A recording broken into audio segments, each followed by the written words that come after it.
Hello friends, मेरा नाम है उज्जवल और मैं आज बात करने वाला हूं एक ऐसे इंपॉर्टेंट इंजन के बारे में जो हमारी यूनिवर्स को चलाता है। और ये जितना ज़्यादा इंटरेस्टिंग है, ये उतना ही अपने आप में एक बहुत ही बड़ा मिस्टीरियस ऑब्जेक्ट भी है। जी हाँ, मैं बात कर रहा हूँ ब्लैक होल के बारे में।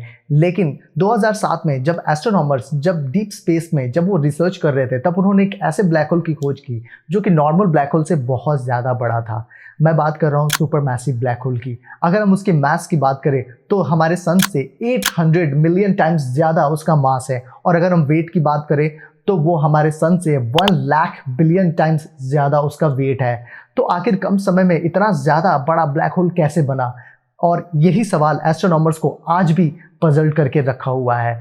और कई समय पर इसको लेकर कई सारी थ्योरी आई, और कौन सी थ्योरी सबसे ज़्यादा पुख्ता है और किस पे हमारे एस्ट्रोनॉमर्स ने रिलाई किया है, इसके बारे में हम आज बात करेंगे। और हम समझने की कोशिश करेंगे कि आखिर ये इतने कम समय में इतना बड़ा बना तो बना कैसे, इसके पीछे क्या कारण है। लेकिन सबसे पहले हमें समझना पड़ेगा कि रेगुलर यानी स्टेलर मास ब्लैक होल कैसे बनता है। तो अगर हम रेगुलर ब्लैक होल की बात करें तो अगर हम सिंपल अगर इसकी थ्योरी देखें तो जब एक मर जाता है, एक सुपरनोवा एक्सप्लोजन होता है, उस समय पीछे एक ब्लैक होल छोड़ के जाता है।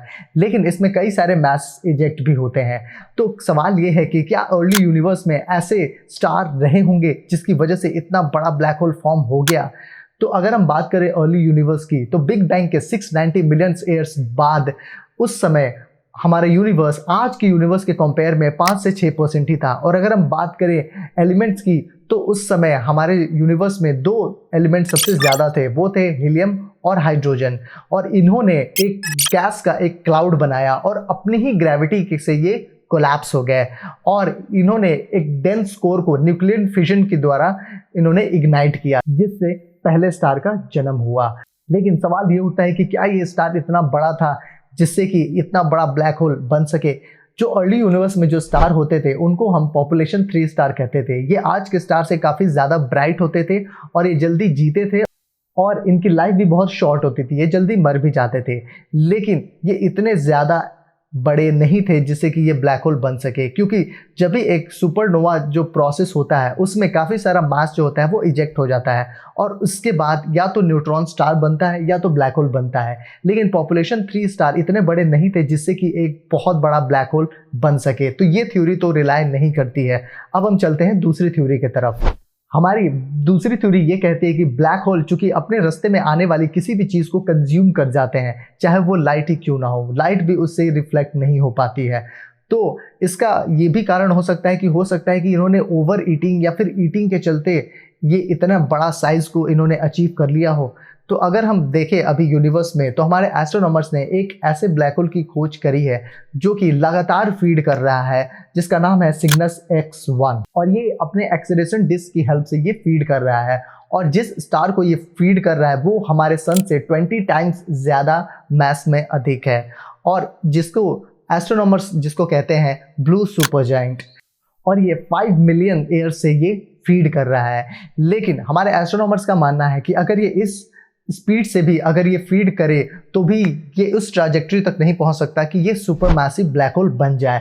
तो अगर हम देखें तो ये थ्योरी भी रिलाई नहीं करती है। सिग्नस X1 की तरह एक और ब्लैक होल है जिसका नाम है GRS 1915, और ये सिग्नस X1 से 40 टाइम्स ज़्यादा बड़ा है, और ये भी लगातार फीड कर रहा है। लेकिन ये ओवर फीडिंग के चलते ये ओवर हीट हो गया, और इसने एक क्वाज़ार्स को एमिट किया, जिसकी वजह से जो भी मटेरियल्स इसके पास आते थे उसको ये पुश करता था, और इस प्रोसेस को हम कहते हैं एडिंगटन लिमिट। तो अगर हम इस तरीके से भी सोचें तो ये हमारे सुपर मैसिव ब्लैक होल की ट्रैजेक्टरी को फुलफिल नहीं करता है। इस वजह से इस थ्योरी पर भी हम रिलाई नहीं कर सकते हैं। जब एस्ट्रोनॉमर्स एक डेंस स्टार क्लस्टर 47 टुकनी को जब वो स्टडी कर रहे थे, तब उन्होंने 25 पल्सर्स बॉडीज को डिटेक्ट किया जो कि एक लाइट एमिट कर रहे थे, एक कॉस्मिक लाइट हाउस को, और वो किसी एक पर्टिकुलर चीज़ के अराउंड रिवॉल्व हो रहे थे। और एस्ट्रोनॉमर्स ने अपने स्टडी के दौरान ये पता लगाया कि ये जिस भी सेंट्रल ऑब्जेक्ट को ये रिवॉल्व कर रहे हैं उसका जो अगर मास है वो हमारे सन से करीबन 1500 टाइम्स से 2000 टाइम्स तक ज़्यादा होना चाहिए, और इसका जो सेंट्रल ऑब्जेक्ट है वो ब्लैक भी होना चाहिए। यानी कि अगर हम सुपर मैसिव ब्लैक होल को देखें तो वो 800 मिलियन टाइम्स ज़्यादा होता है मास में, और अगर हम इसको देखें तो ये उससे काफ़ी कम है, लेकिन अगर हम रेगुलर ब्लैक होल से देखें तो ये काफ़ी ज़्यादा है।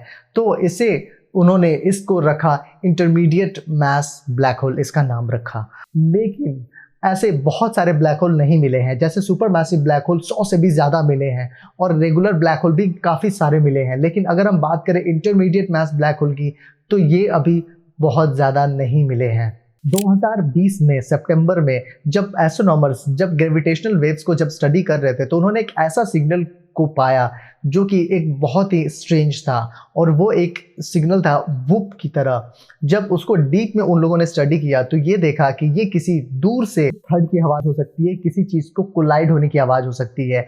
और इसकी पिच को जब ध्यान से सुना गया तो ये देखा गया कि ये ऐसा लग रहा है कि जैसे दो ब्लैक होल आपस में कोलाइड हो रहे हैं, और उसका जो मास है वो हमारे सन से 142 टाइम्स ज़्यादा है।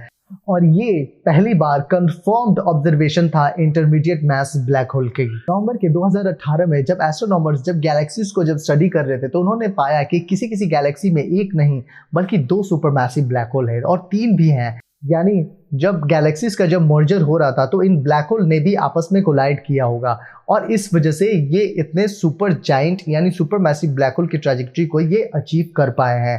लेकिन अभी तक एस्ट्रोनॉमर्स ने ऐसे 2 सुपरमैसिव ब्लैक होल को मर्ज होते हुए नहीं देखा है। अगर हम बात करें 2 सुपरमैसिव ब्लैक होल को या फिर इंटरमीडिएट मास ब्लैक होल की मर्जर की, तो उसके लिए सबसे पहले उनको अपने ऑर्बिटल एनर्जी को डीके करना पड़ेगा, और जिसकी वजह से जो उसके आसपास के जो स्टार्स हैं वो इजेक्ट हो जाएंगे, वो दूर हो जाएंगे, और वो जो जितना ज़्यादा ऑर्बिटल एनर्जी कम होगी उतना ही सुपरमैसिव ब्लैक होल या फिर इंटरमीडिएट मास ब्लैक होल एक दूसरे के नज़दीक चले आते जाएंगे, और उसके आसपास के जितने भी स्टार्स हैं वो इजेक्ट होते रहेंगे तब तक जब तक कि उनकी ऑर्बिटल एनर्जी पूरी तरीके से ज़ीरो ना हो जाए, और तब तक वो मर्ज नहीं हो सकते।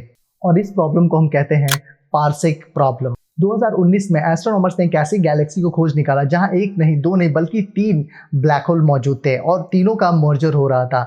जो 2 ब्लैक होल हैं उनके मर्जर से ऑर्बिटल एनर्जी को लूज कर रहे थे स्टार्स को इजेक्ट करके, और यहाँ जो तीसरा ब्लैक होल है ये पार्सेक प्रॉब्लम को सॉल्व कर सकता है, क्योंकि वो अपने ग्रेविटेशनल पुल के कारण वो ऑर्बिटल एनर्जी को उनमें से ज़्यादा ले सकता है तब तक कि जब तक इनकी ऑर्बिटल एनर्जी इतनी कम ना हो जाए जितने कि ये एक दूसरे में कोलाइड हो सके। तो हम कह सकते हैं कि इनका कोलिजन जो है वो आपस में मर्जर हो सकता है, और ये उस ब्लैक होल को अचीव कर सकते हैं सुपर जाइंट को। लेकिन हालांकि अभी ये मर्जर अभी हो रहा है, अभी ये मर्जर कंप्लीट नहीं हुआ है, अभी ये इन प्रोसेस है। हालांकि इस थ्योरी पर हमारे जो एस्ट्रोनॉमर्स हैं वो रिलाई कर सकते हैं, लेकिन चूंकि ये अभी पूरी तरीके से ये मर्जर कंप्लीट नहीं हुआ है इसलिए अभी कुछ भी नहीं कहा जा सकता है। लेकिन अगर हम किसी थ्योरी को देखें तो सबसे ज़्यादा जो नज़दीकी थ्योरी है मर्जर की वो ये संभव हो सकती है कि इस तरीके से वो सुपर मैसिव ब्लैक होल की ट्रैजेक्टरी को अचीव कर सकते हैं। लेकिन ये तभी फाइनल कहा जा सकता है जब ये मर्जर कंप्लीट हो जाए। अगर आपको ये वीडियो अच्छा लगा तो इसको लाइक करें, इसको शेयर करें और सब्सक्राइब करें, और हम मिलते हैं किसी अगले वीडियो में।